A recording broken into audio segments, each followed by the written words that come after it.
देखिए सोने के भाव में अच्छी तेज़ी आई है, रिकॉर्ड तोड़ तेज़ी आई है, लेकिन आने वाला फ्यूचर भी तेज़ी का मार्केट ही है, अभी मद्दी का मार्केट नहीं है। सोने में कोई करेक्शन लग नहीं रहा अभी। सोना भी कम से कम 15,000 रुपये तक और तेज़ आ सकता है। ख़रीदारी का सही समय, शादी ब्याह का टाइम है, ख़रीद लेना चाहिए। हम आप 6 महीने से यही कह रहे हैं, सोना ख़रीद लेना चाहिए। आगे सोने में महंगा ही मिलेगा। जिन्होंने ख़रीदारी कर ली उनको फ़ायदा हुआ है, फैमिली में बचत हुई है। और अभी भी जो ख़रीद लेगा शादी ब्याह के हिसाब से वो फ़ायदे में रहेगा। हमें नहीं लगता कि सोना या चांदी में मार्केट में भी कोई टूटत नज़र आएगी। ऑल टाइम कह सकते हैं सबसे बड़े भाव अभी देखने को मिले हैं। जी हाँ, ऑल टाइम सबसे बड़े भाव देखने को मिले हैं, क्योंकि वर्ल्ड के अंदर में काफ़ी कंट्रियाँ गोल्ड खरीद रही है इस समय। इस वजह से गोल्ड में तेज़ी है और ये आगे भी तेज़ी रहेगी। अभी मद्दी की कोई उम्मीद नहीं है। लोगों का क्या रिस्पॉन्स है अभी त्योहार सीजन से पहले? जिनका शादियों का काम है, दिसंबर की शादियाँ, नवंबर में शादियाँ, जनवरी फरवरी शादी है, वो तो परचेजिंग कर ही रहे हैं, ऑर्डर दे ही रहे हैं, तो उनको तो खरीदना ही है, खरीदना पड़ेगा उनको। अब थोड़ा उनका 20-25% अमाउंट ज़्यादा हो गया, करेंगे, लेकिन कर ही रहे। चांदी सोने दोनों की बात करें तो दोनों में बढ़ोतरी है। बिल्कुल दोनों में बढ़ोतरी है।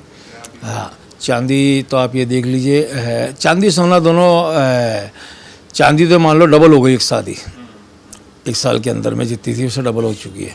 सोना फिर भी 80,000 था, उसका 1,20,000 के आसपास आ चुका है। 75 से 80,000 के भाव चल रहा था, लेकिन चांदी 70,000 के भाव से 1.5 लाख रुपए के भाव आ चुकी है आज एक साल के अंदर में। ये पोजीशन मार्केट की है। लोग डर भी रहे हैं कि वापस अचानक टूट जाए तो उसके बाद क्या करें खरीद के? नहीं, अभी क्या मार्केट ऐसा लग नहीं रहा कि टूटेगा। इन्वेस्टर भी ले ही रहे हैं, ऐसी कोई बात नहीं है, उनको भी दिख रहा है फ्यूचर अच्छा है। लोग तो ये भी कह रहे हैं कि आप 2 साल बाद में चांदी को 2 लाख से प्लस देखोगे आप। हाँ, 2.25 लाख के आसपास भाव देखोगे। धारणा है, हकीकत तो अभी कुछ भी नहीं कर सकते, लेकिन हम ये कह सकते हैं आने वाला फ्यूचर तेज़ी का ही मार्केट है, मद्दी का मार्केट नहीं है। जिसको लेना वो ले सकता है, भ्रम में नहीं रहे कि मार्केट टूटेगा। भाव बढ़ गए हैं, लेकिन पिछले 2 साल का अगर बढ़ते हुए भावों को खरीदने की देखो, ग्राहकी के अंदर ये पोजीशन होती है, ग्राहक का एक अमाउंट में वजन होता है रुपीज़ के अंदर में। कौ से 10,000 की परचेजिंग करनी है, 50,000 की करनी है, लाख रुपए करनी है, उस बजट के अंदर में जितना वजन का आइटम आएगा उतना खरीद लेता है। उसका बजट तो यह नहीं कि 1 किलो चांदी खरीदनी है, भले 80,000 रुपये की आती थी, 1.5 लाख रुपये में खरीदूंगा, वो तो करता नहीं है।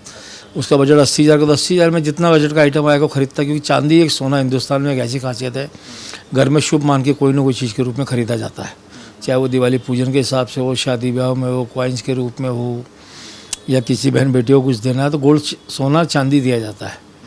तो इसलिए ख़रीदना हर आदमी शुभ मान के उसी को लेता है। देखिए सोने के भाव में अच्छी तेज़ी आई है, रिकॉर्ड तोड़ तेज़ी आई है, लेकिन आने वाला फ्यूचर भी तेज़ी का मार्केट ही है, अभी मद्दी का मार्केट नहीं है। सोने में कोई करेक्शन लग नहीं रहा अभी। सोना भी कम से कम 15,000 रुपये तक और तेज़ आ सकता है। ख़रीदारी का सही समय, शादी ब्याह का टाइम है, ख़रीद लेना चाहिए। हम आप 6 महीने से यही कह रहे हैं, सोना ख़रीद लेना चाहिए। आगे सोने में महंगा ही मिलेगा।